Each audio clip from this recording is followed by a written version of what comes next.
On today's episode of Watch Chair Go, Eric and I get paid $200 to walk away from a done car deal.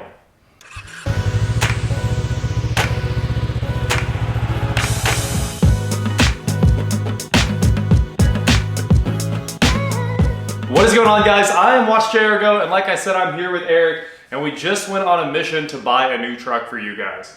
And we've actually spent the last 2 days trying to buy a truck. We went to Tulsa to buy an 02. Yep. Yeah, an 02 clean title truck that was pretty, it would have been a good flip. A lot of good content for you guys. And since that didn't work out, Eric found an Avalanche on Facebook at 07 Avalanche LTZ.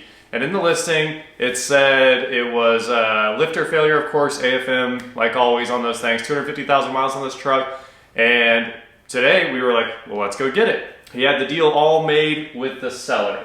So we grabbed the trailer real quick, even though I figured we could drive it home. I was like, we're probably putting an engine in this truck, let's drive it home no matter what. Well, we grabbed the trailer just in case, loaded up the truck, and we headed down the road to pick up this 07 Avalanche. So 2 days ago, I reached out on Facebook, found a guy, and started talking to him about this Avalanche, working out the deal, working out a time. We couldn't figure out a time yesterday that worked for him, so we set a time today that worked. It was going to be over an hour drive, so I wanted to make sure he was good with it, and he wanted to make sure it worked with us. So we get it all set up. Like I said, we grab the trailer, and we drive over an hour to get to this place. Well, unfortunately, I don't know if it was just the timing, just luck, just what it was. We get there and a family friend happened to be there. That is when everything went south. Yeah, this truck was not at the seller's house. When this guy walked out and was like, oh, the seller's on his way. And he walked out with another guy that had a full diamond grill. I'm talking like, I mean, it was actually a very symmetrical, good-looking grill. Didn't have anything ridiculous in it, just all diamonds. And this guy had on head to toe in a white, like pajama-looking tracksuit. And he's driving a black Chrysler 300 with, I kid you not, a roll of hundreds like this in the seat with, what are we calling those? Yeet cannons right now? Yeah, with the yeet cannon sitting in the seat too. And this guy walks in on our deal before the seller even gets there. He's like, what, you guys are selling this truck? What's the deal with this? Apparently he didn't know what was going on. And what was really funny is when we pulled up, that Avalanche was running. Like Eric's like, the headlights are on. I was like, yeah, dude, it's running. Were they preheating the engine? Well, it had been running for apparently a long time. Yeah, so I think the truck was at his dad's house, which was fine, no big deal. Don't care where the truck is. Yep.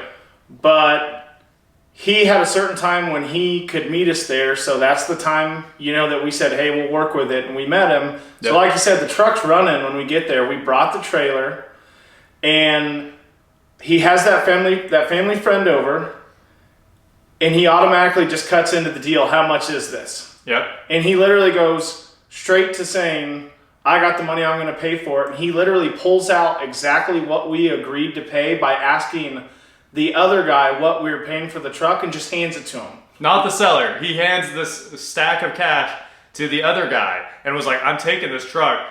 And he starts like lighting us up, saying this truck is salvage title 07 Avalanche LTZ, 250,000 miles on the clock. Our deal was worked out for $3,200. And I mean, we probably could have gotten it for $3,000, and an engine, not a big deal, right? Engine's an afternoon in that truck. And it's worth about $7,000 when it's done. And so the hood's open, we look around the truck, it looks okay. I mean, it was rough.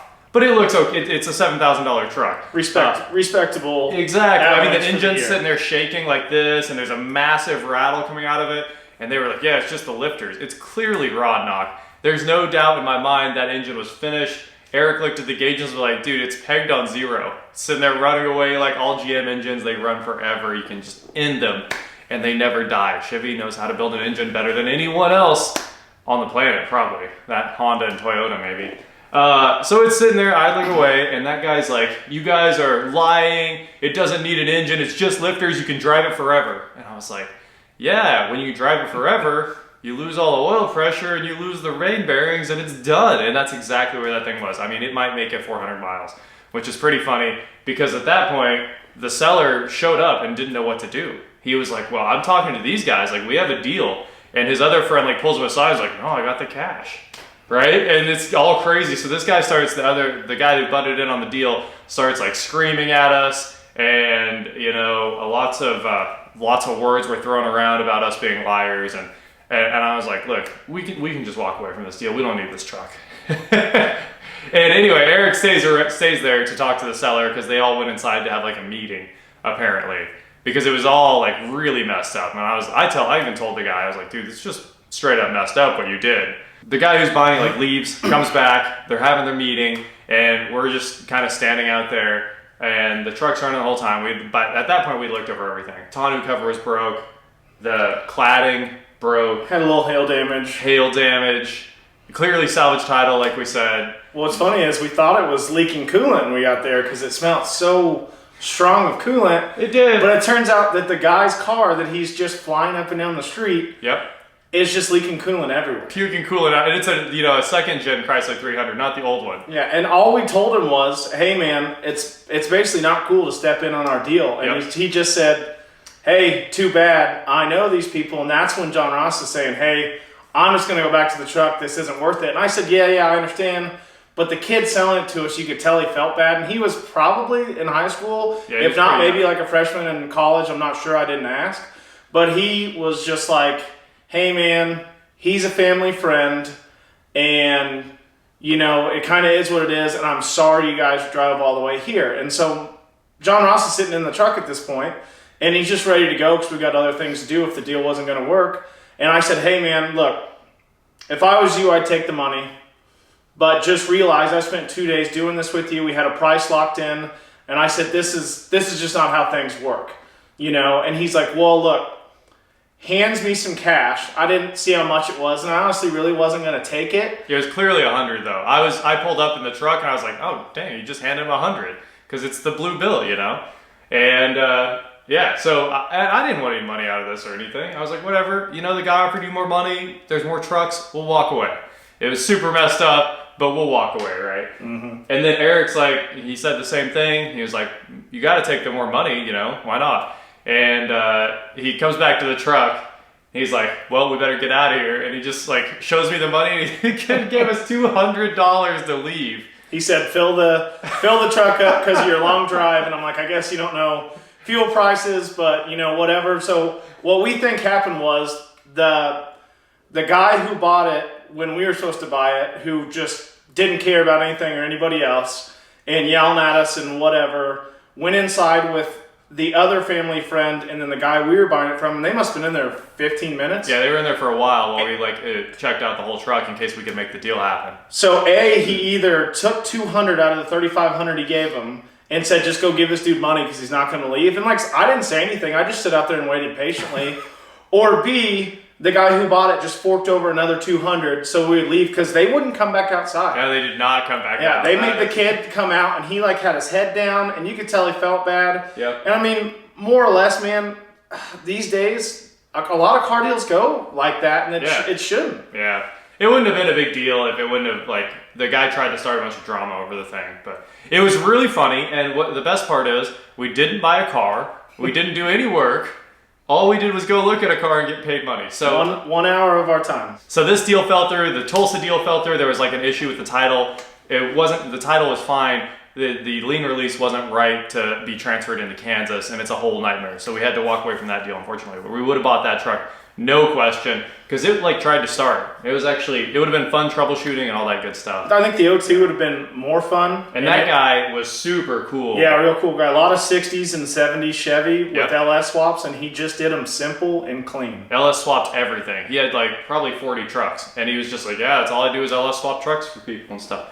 So that guy was cool. So that was a really fun trip, and we got a server rack for the warehouse out of that trip. Not a total L. Yeah. And the gas that we lost the day before was now covered by our $200. I was gonna say our fuel expenses for the last 2 days have been covered. So that's what I've been trying to make daily videos for you guys, like always, and nothing has gone right. Of course, the Tulsa trip cost us something like 8 hours, even more. Probably 9 hours of driving after the stops. We left at 5 p.m. and got back at 4 a.m. Yeah, it was a long night.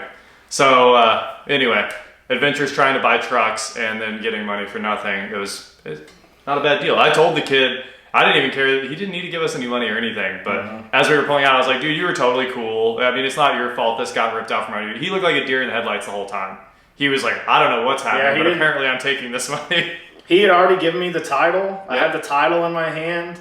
The keys were in the ignition. I mean, the only thing to do was just hand over the cash. And I mean, that guy handed over the cash faster. He's like, I got it right here. And just pulled it all out. And then he goes, I mean, the best part of it was, I don't really care that he bought it. Yeah. Because like John said, there's more trucks. And we got a great bonus out of this. He's going to go try to drive this truck, and it's going to lose the main bearings within the next day. Well, what did he say? He has an 08 Tahoe that he drives every day with the same noise. Yep. That's what he told us. And then that truck's worth $15,000. $15,000 is what he said he's going to sell that. So at that point, I mean, that's just a whole nother level of ridiculousness, and you got to let it go. Don't debate it with those people. And we really won. Everybody won. The kid selling it won because he came up more money than we were going to give him in reality. And we got free money. And the other guy's going to sell a $7,000 Avalanche for $15,000. So he's going to win too. I mean, that's probably, I know we've been on some crazy adventures, and you know, like the bug guy who's like, I can get you the title overnight and I'll do this and I'll do that, and it wasn't what it was supposed to be. Yep. You know, and just all the other ones. This might be the most ridiculous one I've ever been on. I was like, I mostly wanted to leave so that we didn't end up in the hospital. Things could have gone farther south than they did. Anyway, that is it for today, guys. Thank you so much for watching Eric and I's adventures here out trying to buy trucks. I think we're just going to work on the 600,000 mile truck next. We'll talk more about that later. Until then, I got to get back to work in the warehouse. Viper truck's basically ready to go. It's getting detailed right this moment. I think the Volt's getting sold on the 18th. I'm pretty sure that deal's done. A lot of cars. Volts for bolts? Volts for bolts? I don't know. Andrew let me drive his Bolt up in Tulsa, and my opinion on that car has changed. It's still hideous, but man, that thing's fun. Weirdly, it hits like a Tesla.